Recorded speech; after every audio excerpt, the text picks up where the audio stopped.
करते हैं और ब्रोकरेज हाउसेस के रेडार पर कौन से शेयर्स हैं, कौन से सेक्टर हैं, ये जानते हैं। बताने के लिए हमारे साथ वमाक्षी जुड़ गई हैं। गुड मॉर्निंग वमाक्षी, बताइए। जी बिल्कुल, शुरुआत करते हैं हम HUL के साथ। गोल्डमैन सैक्स की तरफ से रिपोर्ट आ रही है और इनका कहना है कि वो एक्सपेक्ट कर रहे हैं वॉल्यूम ग्रोथ और मार्जिन रिकवरी पीयर्स को शायद लैग कर सकता है H1 यानी कि फर्स्ट हाफ ऑफ FY24 में।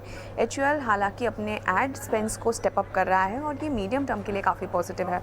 ओवरऑल सिक्वेंशियल EBITDA मार्जिन का एक्सपेंशन भी म्यूटेड रह सकता है। तो काफ़ी सारे पॉजिटिव फैक्टर्स हैं, काफ़ी सारे नेगेटिव फैक्टर्स हैं और गोल्डमैन सैक्स ने अपनी न्यूट्रल की राय को ज़रूर बरकरार रखा है, मगर अपना टारगेट प्राइस उन्होंने बढ़ाया है 2700 से 2750 कर दिया है।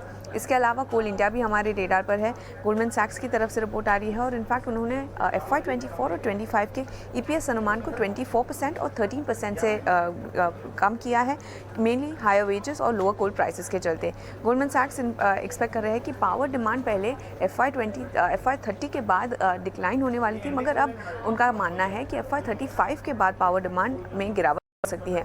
तो ओवरऑल गोल्डमैन सैक्स ने अपनी बिकवाली की राय को बरकरार रखा है कोल इंडिया पर टारगेट प्राइस 180 के साथ। इसके अलावा हीरो मोटोकॉर्प भी हमारे रेडार पर है। कंपनी की एक एनालिस्ट डेट कंपनी ने होल्ड किया था और कुछ ब्रोकरेज हाउसेस की तरफ से रिपोर्ट आ रही है। नोम्यूरा ने न्यूट्रल की राय दी है 2870 के टारगेट प्राइस के साथ और CLSA ने अपनी राय को डाउनग्रेड किया है, आउट परफॉर्म की राय से डाउनग्रेड कर बिकवाली की राय दी है और टारगेट प्राइस दिया है 2708 प्रति शेयर का। लार्जली नोम्यूरा का कहना है कि साइक्लिकल रिकवरी एक्सपेक्ट कर रहे हैं सेकेंड 2 व्हीलर्स में FY24 में। इनफैक्ट उनका कहना है कि नए प्रोडक्ट लॉन्चेस पर भी हमें नज़र रखनी होगी क्योंकि ये एक इंपॉर्टेंट फैक्टर रहेगा हीरो मोटोकॉर्प के लिए। CLSA का हालांकि कहना है कि अग्रेसिव प्लान्स प्रीमियम सेगमेंट में यहाँ पर थोड़ी दिक्कत आ सकती है क्योंकि इस स्पेस की जो कॉम्पिटिटिव इंटेंसिटी है वो काफ़ी हाई है। मार्केट शेयर गेंस भी एक चैलेंज रहेंगे और इसी के चलते उनकी तरफ से डाउनग्रेड की राय आ रही है और उन्होंने डाउनग्रेड कर बिकवाली की राय दी है। और आखिर में हम फोकस करेंगे टाटा मोटर्स पर। CLSA का कहना है कि मैनेजमेंट काफ़ी कॉन्फिडेंट नजर आ रहे हैं ऑपरेशनल इंप्रूवमेंट के चलते। EV स्ट्रैटेजी कंपनी ने लेआउट की है और एग्जीक्यूशन काफ़ी इंपॉर्टेंट रहेगा। EBIT मार्जिन पर काफ़ी मजबूत गाइडेंस और फ्री कैश फ्लो जनरेशन पर भी काफ़ी अच्छी गाइडेंस आई है और इसी के चलते CLSA ने खरीदारी की राय को बरकरार रखा है। टारगेट प्राइस दिया है 624 प्रति शेयर का। अक्षय, शुक्रिया आपका हमारे साथ जुड़ने के लिए, ब्रोकरेज रिपोर्ट्स हमारे साथ शेयर करने के लिए। तो ऑटोमोबाइल स्पेस है जिसमें टाटा मोटर्स पर CLSA की पॉजिटिव रिपोर्ट है। इसके अलावा कंजम्पशन में HUL भी है। डिस्कस करेंगे इसे डिटेल में जब हमारे रिपोर्ट्स ऑटो स्पेस से है। विनोद मोदी शेर खान से हमारे साथ जुड़े हैं फंडामेंटल नजरिया देने के लिए। विनोद, दोनों व्यूज आप देखें, हीरो मोटोकॉर्प पे एक नोमुरा का बात तो ठीक है क्योंकि 2 व्हीलर स्पेस पूरा अच्छे खासे स्लो डाउन में था FY19 से, पिछले 2-3 साल से। अब तो ये साइकिल शुरू हुई है, तो एक रिपोर्ट तो यही बात कह रही है कि इसका फायदा मिलेगा, लेकिन एक रिपोर्ट कहते हैं कि कंपेटिटिव इंटेंसिटी बहुत बड़ी है और कंपेटिटिव इंटेंसिटी बहुत बड़ी है। मार्केट शेयर वो गेन कर पाएंगे नहीं कर पाएंगे। हालांकि हीरो मोटोकॉर्प लगातार नए लॉन्चेस जरूर कर रहा है। आप देखें उन्होंने एक नए अवतार में अपनी एक एग्जिस्टिंग बाइक को भी, पीछे ही उन्होंने पैशन लॉन्च की थी। अब एक और उस पर न्यूज़ है कि उन्होंने न्यू अवतार में एक अपनी एग्जिस्टिंग यूनिट को उतारा है, पैशन को ही उतारा है।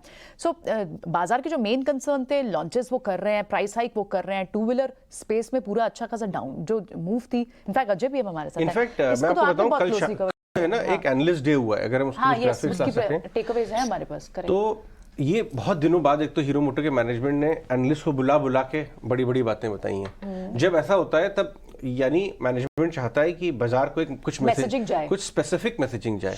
अगर आप उनकी बात देखें तो बड़े लॉन्चेस पे फोकस, ग्रोथ और डीलरशिप इंक्रीज करने में फोकस, EV पे फोकस, ये सारी चीजें बाजार को पसंद आएंगी। बट मेरे को सिर्फ एक ही चिंता है। हमारे साथ विनोद मोदी तो है ही है। विनोद, ये बातें तो ठीक है, ये सारी बातें मैं बहुत अप्रिशिएट करता हूँ। हम नए CEO आए, उन्होंने मैसेजिंग दी है, लेकिन 2200 वाला 3000 रुपये हो चुका है।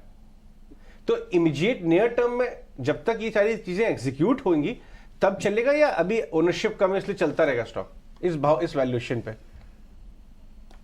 Very good morning Ajay ji and all panelist.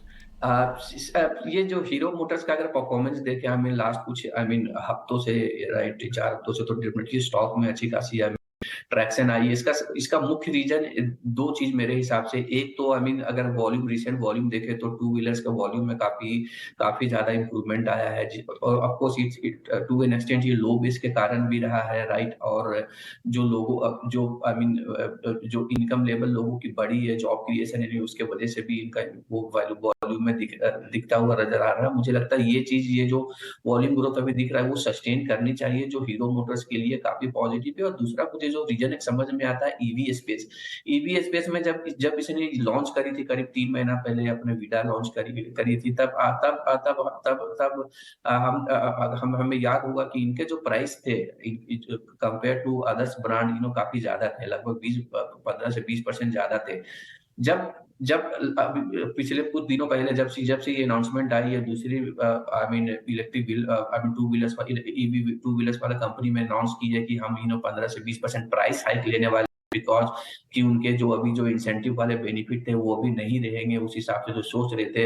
वहां से देखेंगे तो टू एन एक्सचेंज जो प्राइस लेवल था इनका वीडा का compare to others to an exchange वो मुझे लगता है कि वो ब्रीच हो गया है जिसका सीधा फायदा हीरो मोटर्स को मिला है। और यस, जिस हिसाब से अभी ये बात कर रहे हैं कि अब ये साल में ही 4 से 5 न्यू मॉडल लॉन्च करेंगे, राइट, तो ये क्लियरली दर्शाता है कि इनके जो वॉल्यूम ट्रैक्शन जो दिख रहा है वो सस्टेन करेगा। एट द सेम टाइम अगर मैं वैल्यूएशन की बात करूं FY25 की जो लगभग 14 से 15 टाइम FY25 के अर्निंग्स पे चलता है, मुझे लगता है वैल्यूएशन वाइज भी यहाँ तक चलने के बाद भी ठीक ठाक और मुझे बोलूंगा अट्रैक्टिव माना जाएगा। तो मुझे लगता है कि अगर 1-2 साल का नजरिया समझे तो हीरो मोटर्स में अभी भी अच्छी खासी वैल्यू बन सकती है।